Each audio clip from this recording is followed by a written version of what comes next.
Insonning ko'z rangiga qarab, uning xarakteri qanday ekanligini bilish mumkinligini bilarmidingiz? Bilmasangiz, videoni oxirigacha ko'rib qo'ying. Insonlarda asosan 4 ta ko'z rangi uchraydi.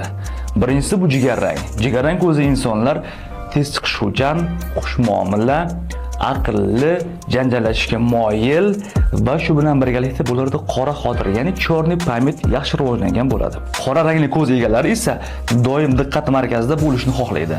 Bular tez qaror qabul qiluvchi, tavakkal qilishga moyillik, hissiyotga beriluvchan va shu bilan birgalikda serharakat va tez arazlovchi insonlar bo'lishadi. Havorang ko'zli insonlar esa bir xillikda umuman yoqtirishmaydi. Bular orasida ko'proq san'atga iste'dodli insonlar, rassomlar, qo'shiqchilar va aktyorlar chiqish ehtimoli yuqori va bu insonlar maqsadiga oxirigacha intilishadi.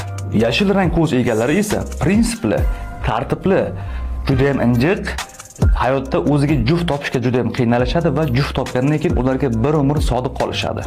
Sizning ko'z rangingiz qanday va yuqoridagi ma'lumotlar sizga mos keldimi? Fikrlaringizni kommentariyada kutaman. Doktor Alimov.